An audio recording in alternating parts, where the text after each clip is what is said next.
a gentleman who has not been on KEEL for a while.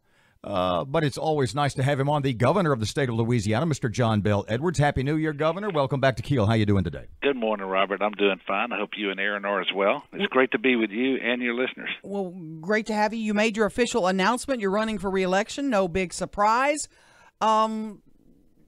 Biggest reason people should support you for another term? Well, because Louisiana is doing so much better on just about every front than we were 3 years ago when I came into office. Whether you look at the budget deficit that was at record levels and now we're running small surpluses, whether you look at the unemployment rate, which was in the mid-sixes and now it's below 5, with a near all-time high in employed citizens in Louisiana at over 2 million.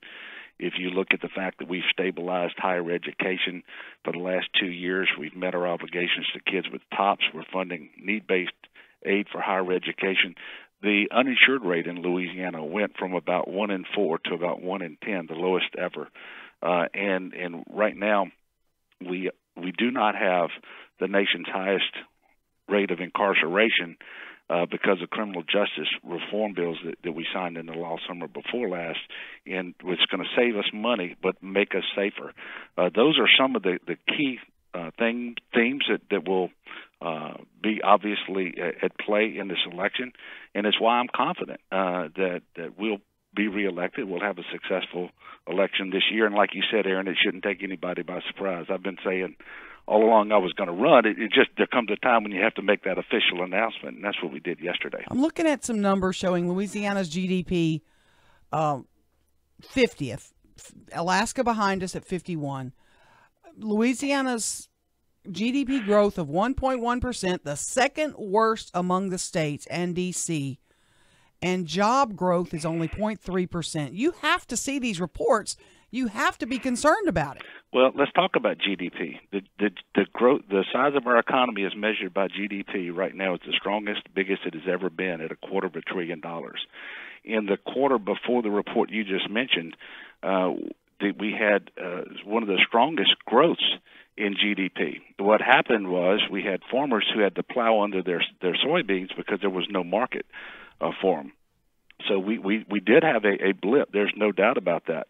But in terms of the overall momentum in our economy, it is absolutely undeniable. And in fact, the GDP grew in Louisiana faster than the national average before that, and I expect that we're going to get back. In fact, we've already seen a dip in the unemployment in the most recent report. Folks will say the unemployment rate's dipping because people are going off the rolls or they're leaving the state. Well, yeah, but that's not true, Aaron. We have a near all-time high in the number of people employed at over 2 million. The highest we ever had was last April. We're just below that right now. So that people can say that. It wouldn't be accurate to say that.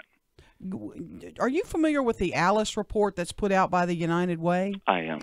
Our region is hurting, Governor, and we have high numbers, particularly in Shreveport. What's the answer to that? What can the governor bring to the table for a community like ours? Well, we've been working with the United Way on the Alice report and specific initiatives to address those things for a long time. For example, we know that one of the key things that we can do is make sure that working poor people have access to health care so that they can remain healthy and productive and active.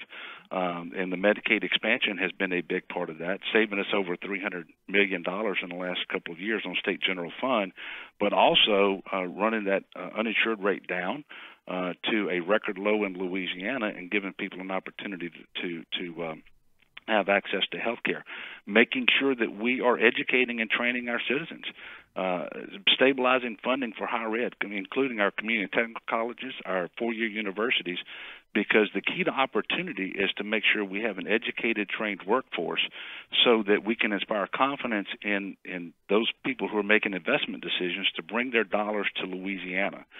That is happening.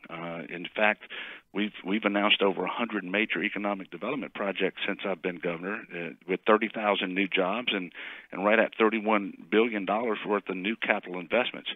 So those things are critical if we're going to have opportunity and more prosperity in Louisiana, and we are on that road today. Now, as I mentioned at the outset, we still have challenges in Louisiana, but we're in a much better position to continue to meet those challenges and to improve things here in Louisiana for all of our people, and certainly including in Northwest Louisiana.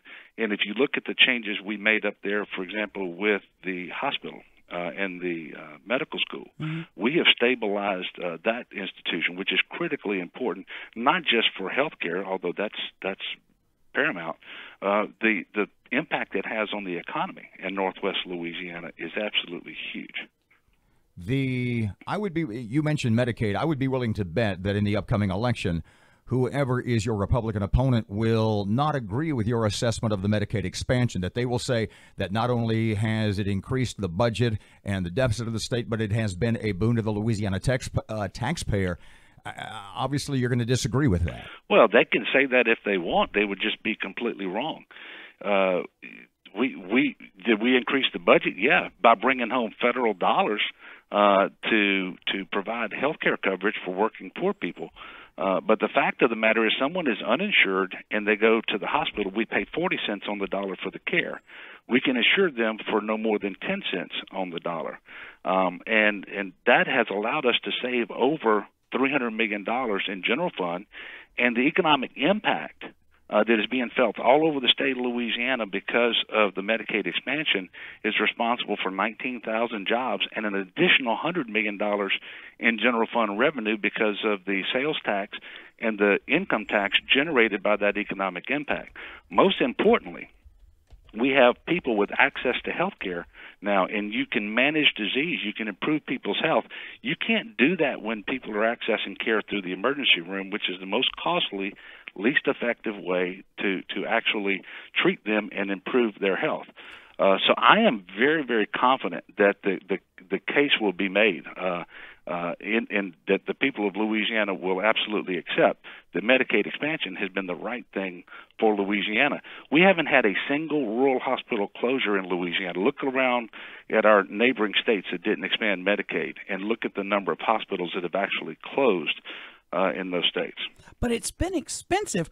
Our state budget, I believe, is at $32 billion, the largest ever. And I struggle with that, Governor. I think we've lost citizens. We're losing people to others. How are we still expanding our budget? Aaron, the state budget in general fund is $1 billion less than it was in 2008. What we are paying for with our taxes, our licenses, our fees is $1 billion less than it was in 2008. It's over a percentage point less this year than it was last year. What we did is we brought our federal tax dollars back to Louisiana to take care of people here rather than allowing those dollars to go to 30 other states so that they get the benefit of health care coverage while our people go without. Why are you pointing to 2008? What? Well, I pointed to 2008 and I pointed to last year. I pointed to both of them. Both of them are a frame of reference. So if you look at what we've done in Louisiana in terms of our state general fund, you cannot make the case that our government is growing out of control. Now, I ran 4 years ago, as you will remember, saying we were going to expand Medicaid, that we were going to bring our federal tax dollars home. When you do that, the overall budget increases because of the federal dollars that flow through that budget. But we are saving money because of the Medicaid expansion. But 2008, is an anomaly year. We got a lot of Katrina money. That was a lot of folks are saying that on the opposition, there's a lot of Katrina money in that budget. Would you agree? Well, you made the point, Aaron, that it was the biggest ever. My point to you is that that's not so when you look at general fund. But I also pointed out what happened relative to last year. We're over a percentage point reduction in general fund from last year. And so I am confident that we're making the right decisions for the people of Louisiana and that the people of Louisiana will support what we've done. A recent report by the Tax Foundation says that Louisiana has the third highest business taxes in the country. Is that a problem for you? Is this something you want to try to reduce? Well, first of all, the overall taxation rate in Louisiana is, if you look at state and local taxes, is the third or fourth lowest in the country. And if you have specific components of taxation there that we want to look at, I'm certainly happy to do that. You know, we had a proposal that we pursued over the first couple of years that I was governor for tax reform, where the legislature created a task force, studied taxes in Louisiana, and made all sorts of recommendations, absolutely none of which even got a vote in the legislature. So you know, we will continue to look for best practices, way that we can remain competitive. But trust me, we are competitive right now in Louisiana. We've gotten over right at $31 billion of capital investment in our state from major economic development projects just over the last 3 years. ITEP, Industrial Tax Exemption Program, that was something that you, through executive order, I think, returned more to the local level. I saw the article a couple of days ago that Exxon in Baton Rouge is probably going to cancel $1 billion expansion because of the new ITEP, or just a couple of years old, the ITEP rules. Is that something that you think has worked out the way you planned? Well, what I planned to do was give locals a seat at the table, because I think, as you know, Robert, the state of Louisiana doesn't get a single dollar of property tax. That goes to local government. It goes to school boards. It goes to sheriffs. It goes to parish government. And to give them a seat at the table, and so that they can meet with these manufacturers and determine for themselves whether these exemptions are right for their parishes. And the overwhelming majority of ITEP applications have been approved, but giving them a seat at the table and making sure that we're focused on jobs, because before, the ITEP was being granted without any tie to jobs, and job creation is the only way to justify those very generous exemptions. Maybe a compelling case around job retention, but we need to keep in mind that the aggregate value of the ITEP in Louisiana in favor of manufacturers exceeds all of the homestead exemptions in the state of Louisiana in terms of aggregate value, and trying to make sure that we have representative democracy that works at the local level, where those are the entities that are going to be foregoing those revenues, I think is the right thing to do. And you know, we're going to continue to work with Exxon and other manufacturers to make sure that they do stay in Louisiana, because we have a very competitive, good business climate here. But that's the way the ITEP functions in other states, by the way, is that the manufacturers go to the local level and make sure that they have support for those exemptions. Governor, let's talk roads a minute. Jimmy Davis Bridge, the inner city connector of I-49. You've proposed in the past an increased gas tax. Are you ready to do that again? Do you have a plan you think can be passed so that we can get some of these projects done? Well, I am not proposing that this year. Last year, well, actually, in 2017, the last time we had a fiscal session, there was a task force that met that came out in support of additional revenue for the Transportation Trust Fund. I do think that action of that nature is going to be required, because the gas tax in Louisiana is 30 years old, and it's 16 cents today. It was 16 cents 30 years ago, and just the purchasing power has been whittled down because of inflation to about 7.5 cents.